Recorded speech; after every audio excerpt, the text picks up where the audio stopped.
Assalamualaikum warahmatullahi wabarakatuh. Setiap amal selalu membawa dampak atau konsekuensi, bisa positif, bisa negatif. Itulah sebabnya supaya tidak membawa dampak yang negatif dari suatu amal, ulama menganjurkan perlunya guru dalam beramal. Walaupun begitu, ada orang-orang tertentu yang mengamalkan suatu ilmu dengan keyakinan yang kuat, yang apabila tidak punya tujuan-tujuan untuk memuaskan nafsu dan egonya, maka ia memperoleh ilmu yang berupa keyakinan diperoleh tanpa belajar. Namanya ilmu laduni. Ini sudah kita bahas di channel ini pada video-video terdahulu. Barang siapa yang mendengar ada suatu pendapat yang tidak sesuai pendapatnya sendiri, lalu secara tergesa-gesa menolak pendapat yang tidak sesuai dengan pemahamannya itu, maka akibat penolakannya ia menjadi terhijab untuk dapat memahami pendapat itu. Contoh, bila seseorang meyakini bahwa rendang saja masakan yang paling enak, lalu ia tidak meneliti masakan-masakan yang lain, bahkan menolak setiap pendapat lain yang masuk, maka sampai kapanpun pengenalannya tentang makanan hanya rendang saja yang dia ketahui. Orang seperti ini akan menjadi orang bodoh karena ilmunya tidak berkembang. Berapa banyak orang yang menolak tawasul, mengatakan bahwa tawasul adalah hal yang batil, mengatakan bahwa tawasul adalah perbuatan syirik, padahal mereka belum mau mempelajarinya dengan hati yang bersih dan selamat. Mempelajari dengan hati yang bersih dan selamat. Hei, lihat orang bersedekah. Ternyata banyak orang yang bersedekah mengharap ridho Allah Sang Holik melalui ridhonya makhluk, mengharap diterimanya ibadah oleh Allah melalui penerimaan makhluk.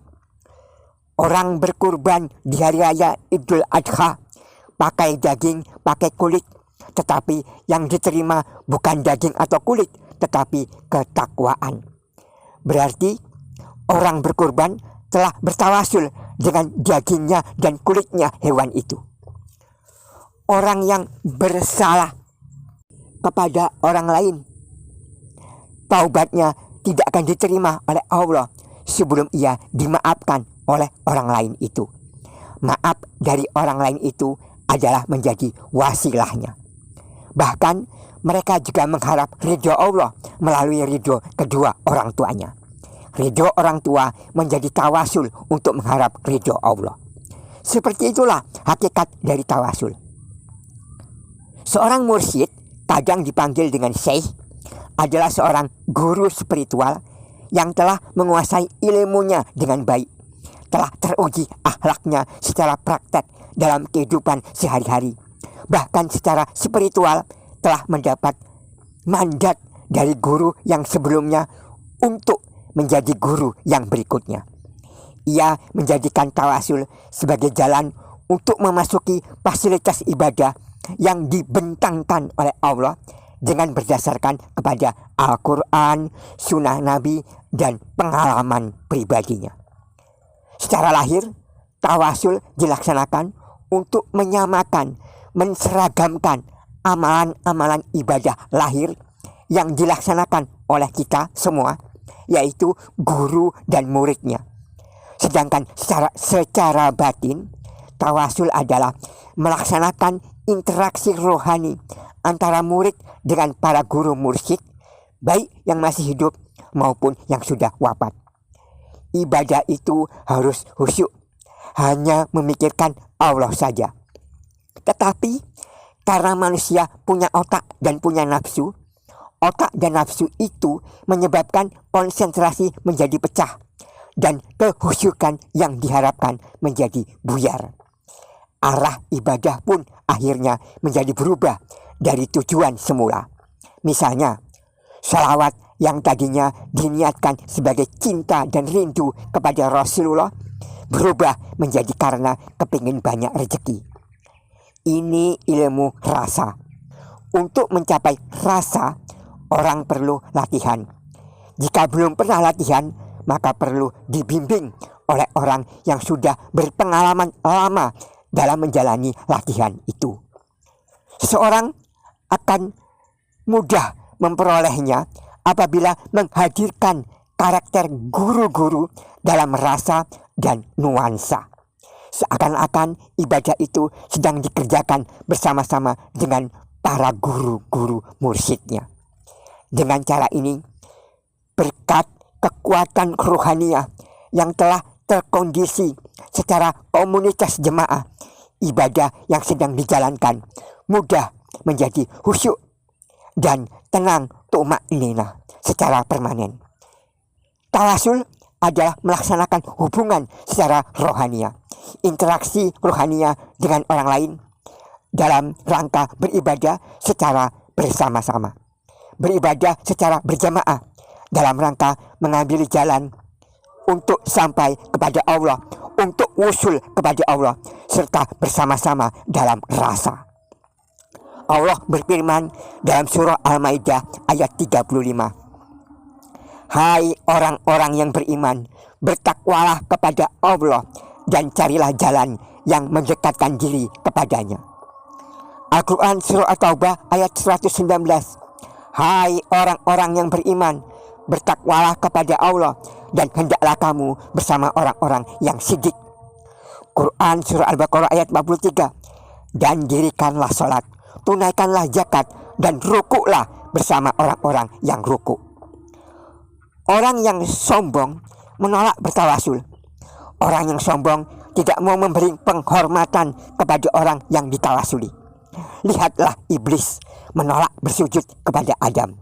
Iblis adalah pemenang tauhid Allah. Apakah iblis tauhidnya kepada Allah betul-betul sudah sempurna ketauhidannya sampai tidak mau bersujud kepada Allah, tidak mau bersujud kepada siapapun kecuali kepada Allah saja? Wow, tauhid yang sempurna ya.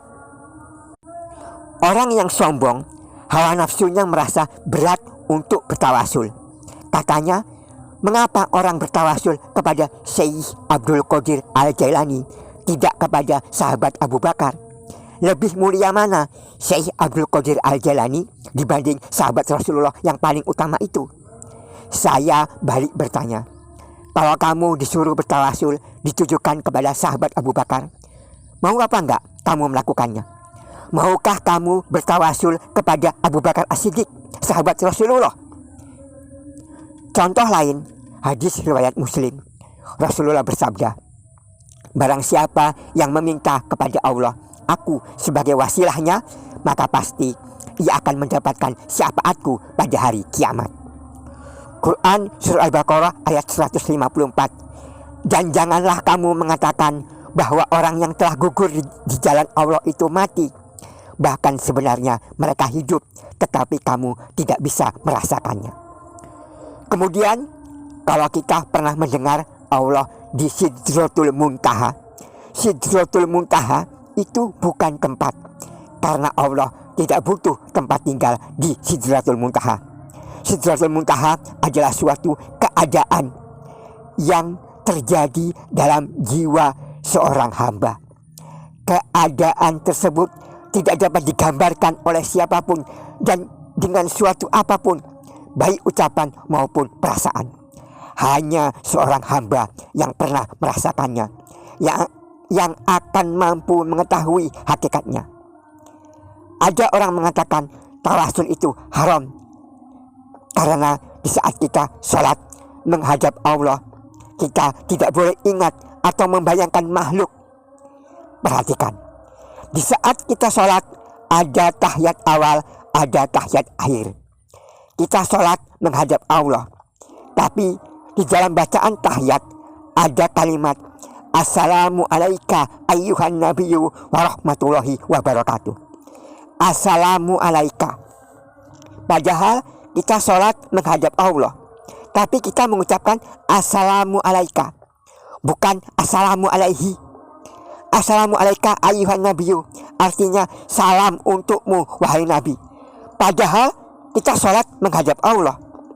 Ini menunjukkan, membuktikan bahwa hakikat tawasul itu adalah perintah Allah yang sudah dilaksanakan dan dicontohkan oleh Rasulullah Muhammad SAW, dan juga sudah dikerjakan oleh setiap orang yang mengerjakan sholat.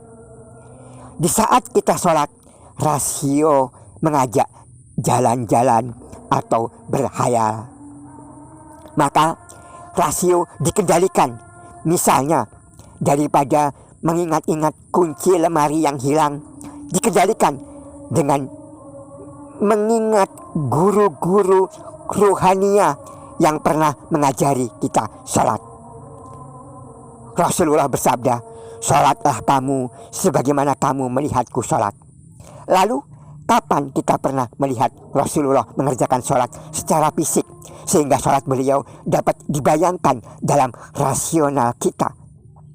Selama kita 10 menit mengerjakan sholat, sanggupkah selama 10 menit itu full benar-benar tidak mengingat apa-apa selain hanya kepada Allah saja?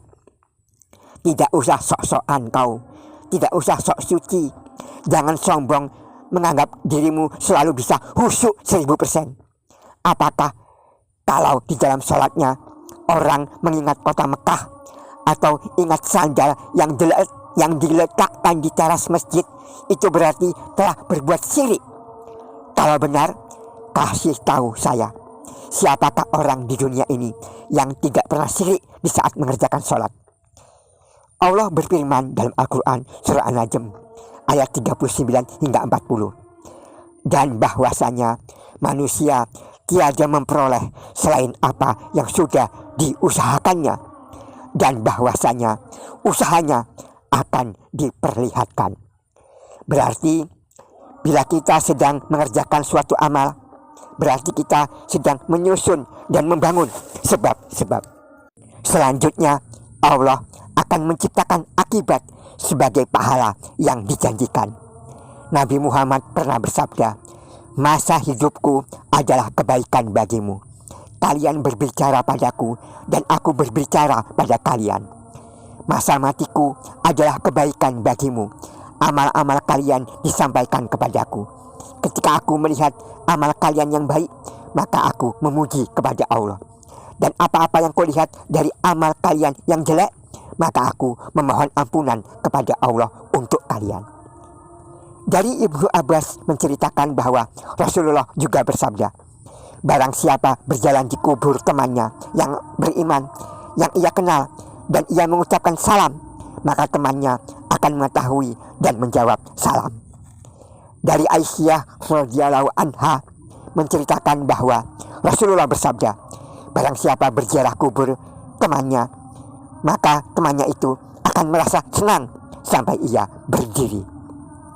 Firman Allah dalam Quran surah Al-Baqarah ayat 154. "Dan jangan sekali-kali pun kamu berkata tentang orang-orang yang gugur di jalan Allah bahwa mereka itu mati. Bahkan sebenarnya mereka itu hidup, tapi kamu tidak merasakan."